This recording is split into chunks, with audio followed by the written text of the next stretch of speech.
So I made a beginner leveling up guide a few weeks ago for people in Genshin who are leveling up their account and wanted to make sure they're doing the right thing, who wanted some tips. Well, I got a few comments saying that they unfortunately didn't understand some of the terminology and stuff I was throwing around. So here it is, the ultimate beginner Genshin Impact guide. If you just started playing Genshin, you want to make sure you don't miss anything and you get your account off to the right foot and you want an explanation of the basics, this is the video. Now I'm going to try and make this fun and fast and witty, but there is so much information to share. So guys, buckle in with your boy. Don't leave me hanging. Let's go. So I'm not going to do a full pitch on what Genshin Impact is. You probably already know that if you are watching this video. But the main gameplay of Genshin Impact is going on a big adventure, leveling up your adventure rank and your world level to get, loot, weapons, items to make your character stronger and to beat the hardest content in the game. So let's talk about our adventure rank, or AR, first. You can see right here, I'm AR 58. Your AR goes up by doing a ton of different things: completing quests, spending your resin, opening up treasure chests, and a few other things like leveling up the Archon statues. Now, we got to start somewhere. I know a lot of that didn't make sense. I'll get to everything. Every 5 AR levels after AR 20 is going to raise your world level. You can see my world level is 8. Pretty much what the world level is the game gets harder. All the monsters, all the bosses, everything gets more difficult. But everything now gives you better rewards, more rare items, more strong items, and it allows you to level up your characters even stronger. The higher your world level, the stronger you can become. There are many quests, storylines, and character growth levels that are locked behind your AR rank, but don't fret, your AR gets raised just by playing the game. Every time you do a quest, your daily quests, spending your resin, anything like that, your adventure rank is going to slowly go up. You'll also get rewards from the Adventurers Guild every time you raise your AR by a single level, which you can find right here at the Adventurers Guild. Right here, claim adventure rank rewards. So next, let's talk about quests. You find them by opening up the menu wheel and you go to this one, the little exclamation mark banner thing. Quests give you rewards. They show you the story. They help you level up their characters, all good stuff. And they're very simple. Right here is the list of quests. And as you can see, it tells you the name of the quest and what to do for the quest. And when you click it, it'll appear on the map and it'll give you directions on where to go and what to do right there in the top left. Very simple. Archon quests are the big overarching story plot of Genshin. You need to do all the Archon quests to unlock the entire map of the game, such as Inazuma. So make sure you've got a lot of time to sit down and do these because they are quite, lengthy and wordy as it is the main story, but it is a lot of fun. So make sure you got the time. Story quests are also really important events. A little less important than the Archon events. They're more character driven, I would say, but they are very important. They unlock a lot of important stuff in the game. Commissions are your daily quests. I recommend doing these every single day if you are a serious Genshin player and want to level up your account. You get lots of things like adventure rank EXP, gold, that kind of stuff, and Primogems, the lifeline of Genshin Impact. We'll get to Primogems. After completing your daily quests, head to the Adventurers Guild and you can get a big daily reward for completing all of your quests. So after you come do your dailies, you come talk to Catherine, you claim your daily commission rewards, and look, you get a ton of AR, adventure rank EXP, Primogems, some other good stuff. Finally, these world quests, they give a little bit of rewards, of course, but they're just like side missions. They're just fun little things to do. Very quick, right here, you'll see the achievements tab in the menu. You just get little rewards of Primogems for doing random little things. These are going to appear and pop up all the time, but it's just a way to do little fun achievements and get rewards. Next, we're going to talk about Resin. Genshin is a gacha game, for better or for worse. Gacha games almost always include a random character or weapon chance system, along with some sort of stamina system. That means that you can't just endlessly play. They try to time gate you in a way. So Resin is the stamina of Genshin Impact. You don't need Resin to run around and explore and do quests or anything like that, but you do need Resin to get the rewards that level up your characters and level up your weapons. Your resin refills over time. You get 1 resin every 8 minutes, and for a full resin refresh of 160, it takes 21 hours and 20 minutes. Your resin can be seen right here in the top right of the map screen. You can see I have 160 of 160 resin. If you run out of resin, you can restore resin with fragile resin. These little crescent moons you see right here, they'll give you 60 more resin. You get fragile resin throughout the game, just by leveling up your adventure rank, completing quests, leveling up the battle pass which is absolutely free.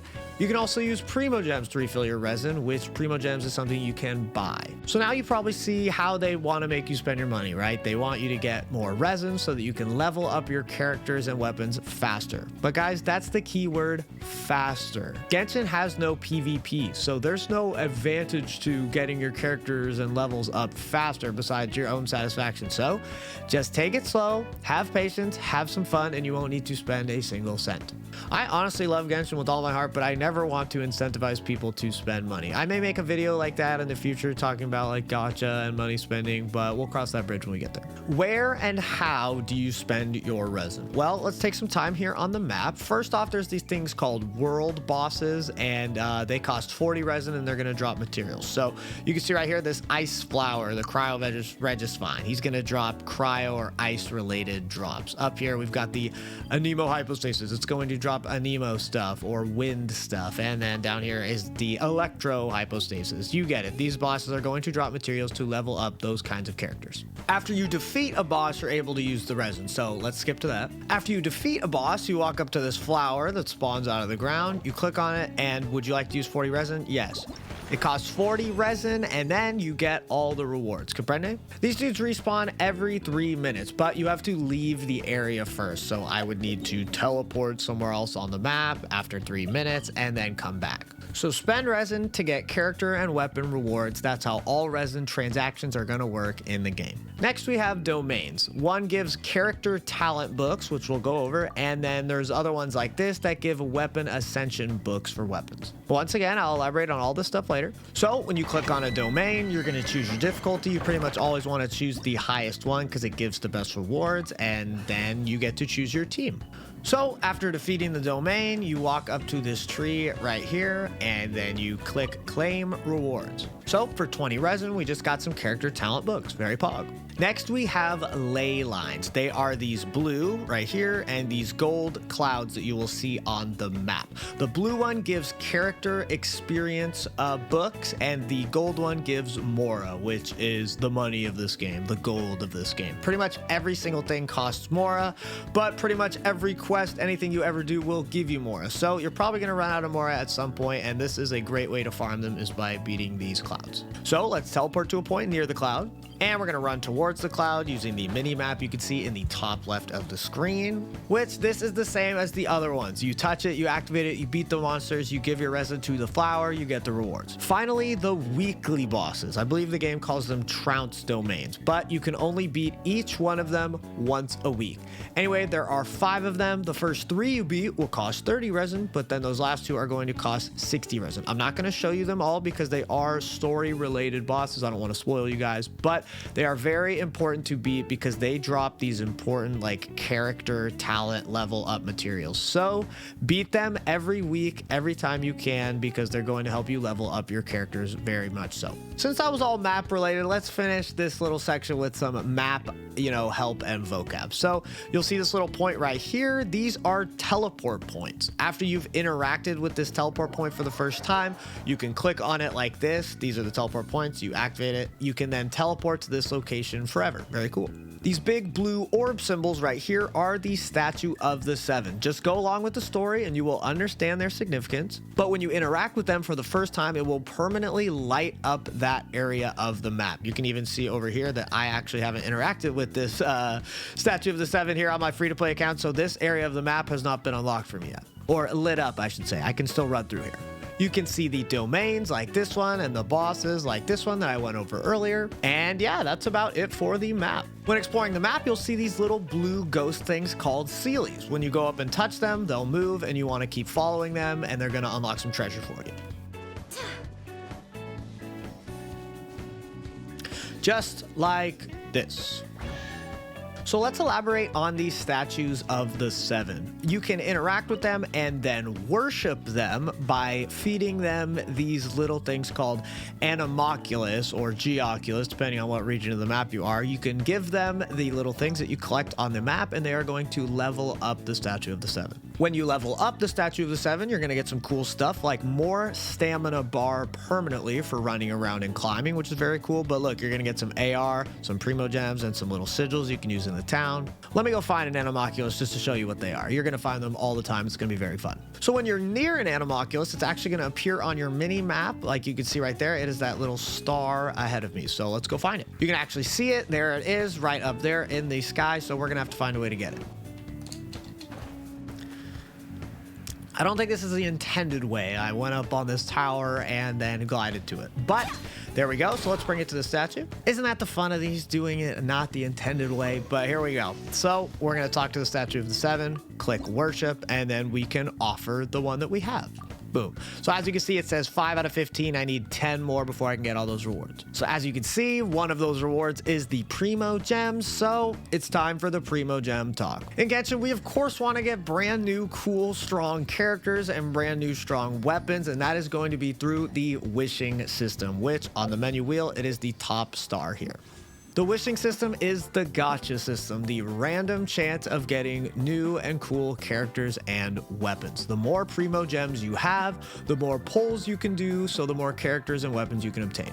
One wish or one pull costs 160 Primogems. To do a full 10 pull, it costs 1600 Primogems. You get a small amount of Primogems all over the place, like completing your daily quests, a bunch of other quests, just doing your daily commissions gives you Primogems. Every time you open a treasure chest, you get Primogems. Every time you complete an achievement, you get Primogems, but you can also just buy Primogems. Obviously, the fastest way to get a ton of Primogems is spending money. But guys, stay strong gamers, Primo hands, you are actually going to gain a lot of Primogems over time through all those little things I told you. This is what we call a banner. We've got the Shenhe banner, the Zhao banner, the weapon banner, and the standard banner. On the character banner, the most you can go without getting a 5-star character is 89 pulls. You will always get a 5-star on the 90th pull, but that is honestly absurdly unlikely. You are going to get a 5-star somewhere between 75 and 85 pulls, most likely due to the game's kind of soft pity system. Or you could get insanely lucky and get a 5-star in one single pull. Who knows? So on this character banner right here, the Shenhe banner, look at her, she's beautiful. The first time you get a 5-star, it is a 50% chance that it is going to be Shenhe, or a 50% chance that it is going to be one of the standard 5-star characters who are Diluc, Keqing, Jean, Qiqi, and Mona. But if you get one of those standard characters that I just named instead of Shenhe, that's what's called losing the 50-50. You could get lucky and get 7 Shenhes in a row, right? Or you could get unlucky, losing the 50-50 every time, going Qiqi, Shenhe, Qiqi, Shenhe, Qiqi, Shenhe. The limited characters like Shenhe and Zhao right here at the time of recording are usually regarded as stronger characters than the standard banner characters, but it really depends. You can use this 50-50 system to your advantage. Let's say you lost the 50-50 and got Diluc instead of Shenhe. Well, we know that the next time we get a 5-star character on this limited banner, it is going to be the limited banner character. Right now, it would be Shenhe. But this pity and this 50-50 carries over pretty much forever, literally forever. So 3 months from now, let's say there's a brand new character that comes out. Let's say Eakes comes out as a new character, right? Because you got Diluc the last time on this character banner, you are going to get the brand new 5-star the next time, guaranteed. Whenever you do get a 5-star, you're going to get Eakes, the new 5-star. The event characters change every 3 weeks, but the pity stays forever. So if you save up all your gems and use them wisely, you can truly get the characters you want. You just have to have patience.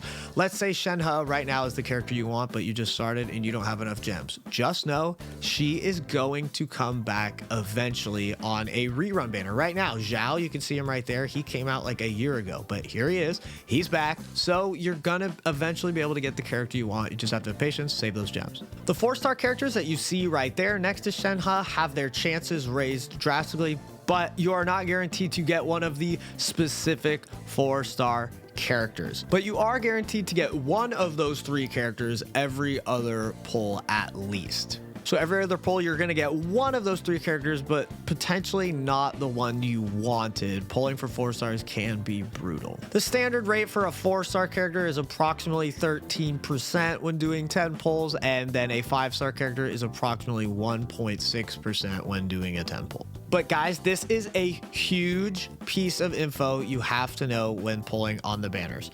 The pity is not shared between the limited character banners. Shenhe and Zhao, these two banners do share pity. Okay, so if you were 60 pulls in, you're that much closer to a 5-star. It doesn't share pity with the weapon banner. It has its completely own pity system, and the standard banner has its completely own pity system. I'll even show you an example right now. You can click the history button to literally look at your list of pity. So we click here, and I'm gonna scroll to show you guys when the last time I got a 5-star was. So right here on the standard banner, you can actually see that I've never gotten a 5-star. So after counting them up, I'm actually 75 into pity. I should be getting a 5-star very, very, very soon. It's very easy to count because each page is 6 different things that it shows. So you can just, do the math, 6 times 12 or 6 times 11, but then plus 3, there we go. So that's how you can do it. So for the standard banner, I am at 75 pity. For the limited character banner, which once again, Shenhe and Zhao will be sharing the same pity. Let's check our pity here. I've actually never gotten a 5-star on the limited banner either here on my free-to-play account, but here we are is page 5 and it's 6. So I am 30 into pity. So I'm about 45 away from getting that practically guaranteed 5-star, right? For the weapon banner, I've never done a single pull, so there is no pity on this. But just to let you guys know, the weapon banner has 10 less of a pity. So you'll get a 5-star after the 80th pull guaranteed instead of the 90th pull, only on the weapon banner. If you ever want to see some insane summoning sessions, you got to come by my stream. I've got a few whale viewers that have me do their pulls, and it gets pretty insane. So come drop by the Twitch, guys. I stream full time. I'd love to see you there. You'll get these little things called fates by doing quests, adventure rank rewards, leveling up the free battle pass, and other random events. The blue ones can be used on the standard banner. The standard banner never changes, so fire these away whenever you want, but the kind of pink and blue ones can only be used on the limited character banner. So I definitely advise saving these ones up for the perfect time to nab those specific characters that you want. Let's do a quick and easy rundown of the shop, which is not only real life money. So let's go. By the way, guys, don't worry. After a few weeks of playing, you're going to understand all these different currencies and gems and whatnot. I guarantee it. So down here in Paimon's Bargains is where you can use Star Glitter. You get Star Glitter every time you pull a 4 or 5-star character, and you can use it on this shop. I highly recommend only using your Star Glitter on either these characters that they have available that change every month, or for more pulls right here, the Intertwined Fates and the Acquaint Fates. I genuinely only recommend using your Star Glitter on more pulls, the Intertwined Fates or the Acquaint Fates, or on these characters that appear in the shop. These characters change every month. You can actually look up the calendar on like a Genshin wiki or something because they have been following a pattern, but it's a very guaranteed, no RNG way to get a character you want. Right now, we've got Fischl and Xiangling, both fantastic characters, honestly. Next up on this other tab is Star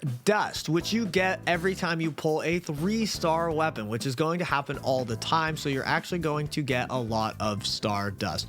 You can buy 5 of each kind of pull from the Stardust shop every month, so you should be buying these 100% no matter what. And then second, you can buy adventurer books, mystic enhancement ores, and Mora for like a reduced rate. I would only genuinely spend your Stardust on these 3 different things, the pulls and the materials. Since we're talking about purchasables, let's talk about the Welkin Moon and the Battle Pass. These are the purchasables in Genshin Impact that I actually think are not a bad idea if you really are enjoying the game and have a small amount of cash to throw around. I think of these 2 things as a subscription to the game. Both of them combined comes out to about $12.50 a month. So first is the Welkin Moon Pass. It is very simple. It costs $5 US. It lasts for 30 days, and every single day that you log in, you are gifted 90 Primogems. You also get 300 Genesis crystals at the time of buying. Genesis crystals are dumb. Sorry for all the random currency names, but trust me, you guys will get it.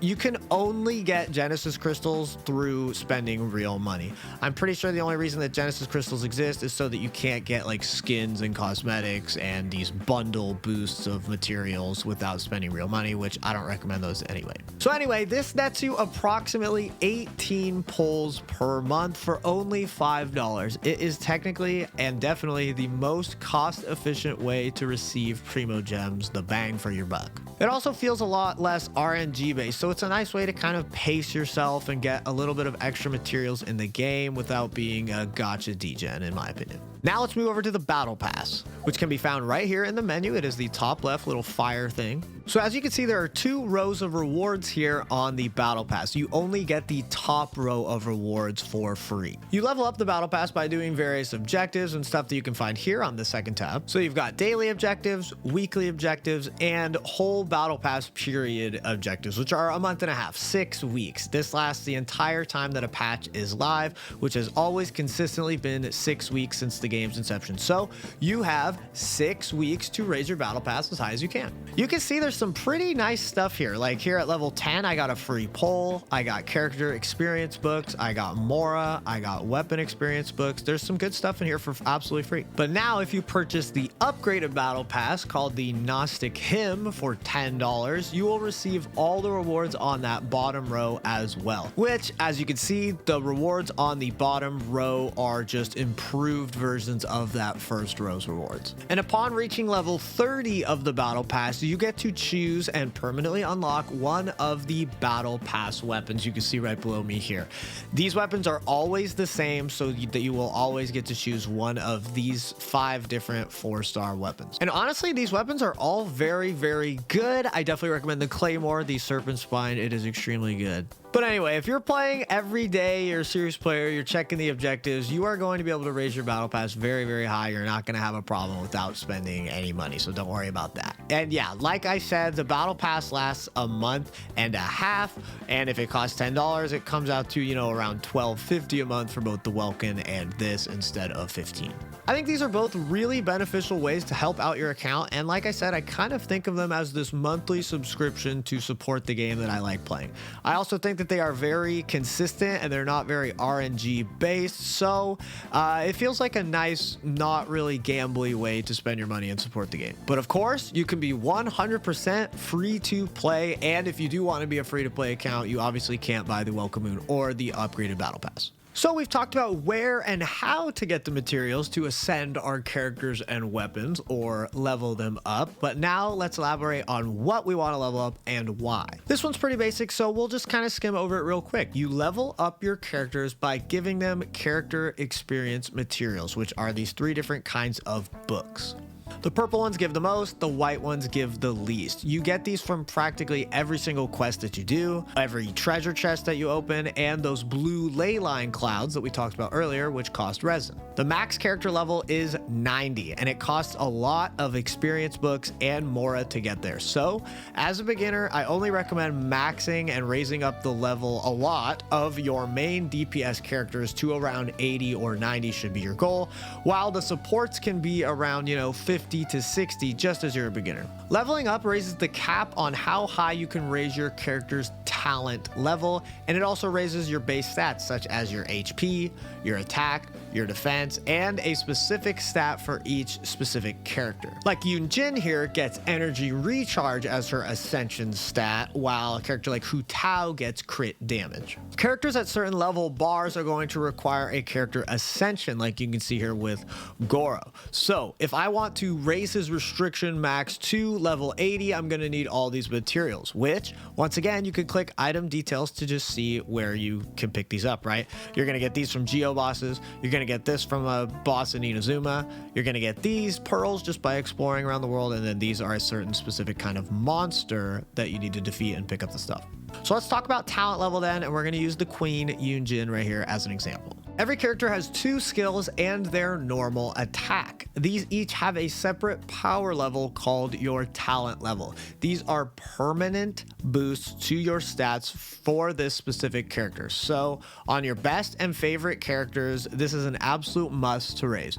My Yunjin has 2 of her skills maxed out. You can see it right there. They say 13. That's because of Constellations. We'll get there. But I want to max her auto attack next. You can see that it's level 8. Raising a character's talent level to max, which is 10, is a very big deal. This is because since to max a skill to level 10, it requires a lot of materials, but it also requires a Crown of Insight. Crowns of Insight are given to you as a reward for specific events that happen periodically throughout Genshin Impact. So you are definitely limited to the amount of crowns that you get, and you kind of have to wait until you can get a new crown when there's a new event or some new story type thing unlocked. So you have a limited amount of these, so you want to use them on your best or favorite characters. So if we click on leveling up a skill, it will tell us what we need to raise that talent level. You can see that Yunjin needs 12 of those talent books that you get from domains, 9 of those masks that you see there, and 2 of those little fireballs. The gold books are from talent domains that cost resin and are only available on certain days of the week. These masks are dropped just from defeating hilichurls, the random little enemies, so they don't cost any resin and they are practically all over the map. And finally, those fireballs are one of those weekly boss drops that we talked about, one of the 5 weekly boss drops. The weekly boss drops are really rare and scarce, so you actually only need them to raise your talent levels to 7, 8, 9, or 10. So you can actually click item details for it to tell you specifically where you can find this item. So as a talent level up material, it's available on Tuesday, Friday, and Sunday, this specific book.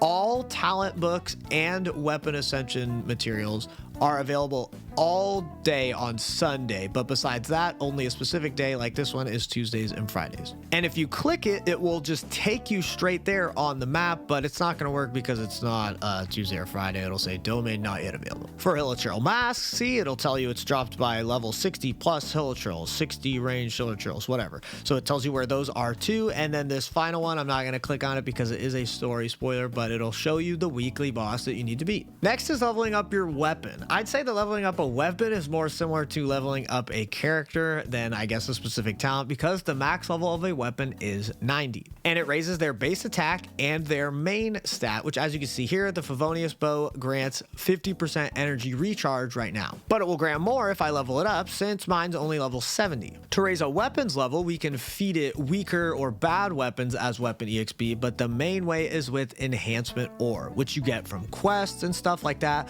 but mostly from mining. I'll show you right now. When exploring the map, you're going to come across these random beautiful ores. If you have a claymore character like Ito here, they break the rocks way faster. So when you break a rock, you are going to get an iron chunk, or when you break these big pretty blue ones, you are going to get a crystal chunk. So we're going to take these to the blacksmith. Every single one of the main towns has a blacksmith, and Mondstadt's blacksmith is located right here.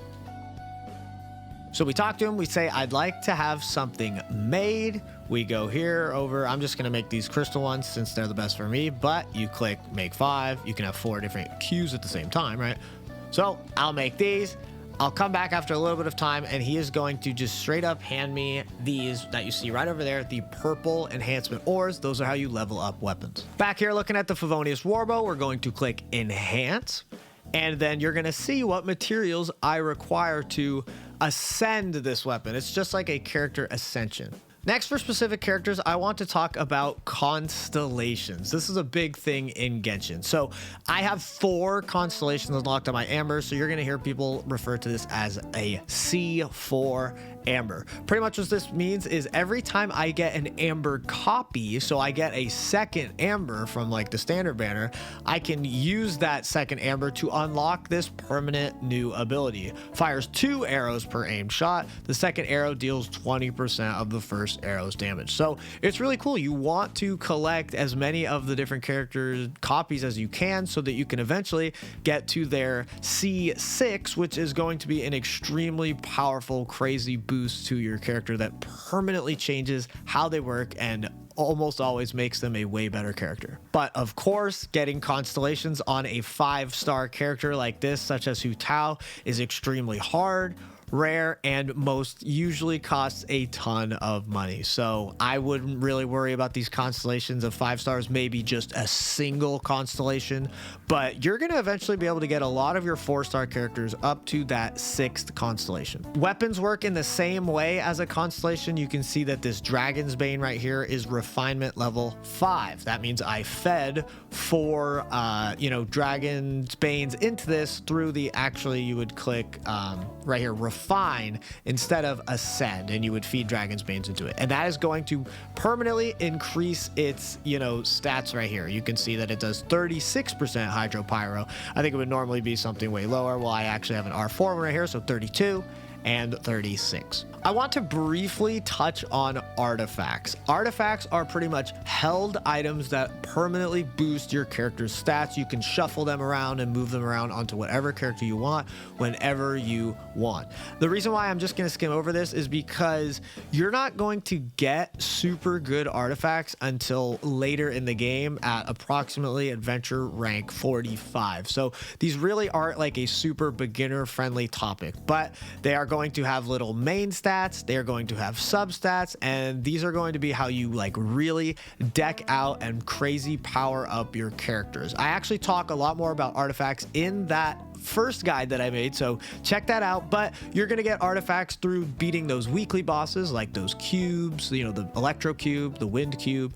You're also gonna get them through specific domains, artifact domains that cost resin. So just throw these on your main characters, read the little substat that it gives you, and kind of see if it, you know, works with the character you've got. You can level them up by feeding artifacts into other artifacts as well. But unfortunately, it is a pretty advanced thing, and maybe I'll make a guide on detailed artifacts later in the future. So guys, you're gonna notice in this guide that I didn't really go into huge detail about how every single character works, how you do your attacks, stuff like that, how the elements work, because those are things that you're gonna figure out naturally just playing through the game, doing the tutorial levels, and kind of how they, you know, make the beginning of the game more beginner friendly. So I think that that's more fun for you guys to do. But there's actually a domain right here in Mondstadt that you can zoom in, and it's called the Temple of the Lion. This is a great way to like learn about all the different elemental reactions. You can see right there the trials, vaporize, melt, overloaded. This is a great way to get a better, you know, breakdown of the elements, but I think I'll do actually an element guide in the future. Finally, guys, we're going to talk about the Spiral Abyss. After exploring Mondstadt for a while and being at least adventure rank 20, you are going to eventually come across the Spiral Abyss. Check around Cape Oath if you can't find it and you fit those requirements. But anyway, the Abyss is the most challenging battle trial content in Genshin Impact. This is where you can really put your teams to the test and grab some sick rewards like Primogems, artifacts, and more. There are a total of 12 floors of the Abyss, and to challenge a certain floor, you have to beat the previous floor, you know, makes sense, right? The later floors require 2 teams of 4 characters instead of just 1. So yeah, you gotta build up a lot of different characters and a lot of different weapons on your adventure to really take on the Abyss. For floors 1 through 8, after you clear them for the first time, you will never get rewards from them again. But after clearing floor 8, you gain the ability to go to the Abyssal Moon Spire, which is way harder, and that is floors 9 through 12 over here. Right here. Floors 9 through 12 have their rewards reset on the 1st and the 16th of every month. So you can get the rewards for beating these floors 9 through 12 multiple times. Depending on how well you do or how fast you clear the Abyss, you'll receive a grade from 1 to 3 stars. The faster, the better. The ultimate completion of the Abyss is obtaining 36 stars. That's obtaining 3-star completions for all the chambers on floors 9 through 12. So aim for that, peeps. 36 stars in the Abyss. It's honestly really fun, and it's really challenging, and it gives you good rewards, and you get to show off your cool characters. So how was that for a beginner guide, guys? As always, if you found this video helpful and you want to help me on my content creation journey,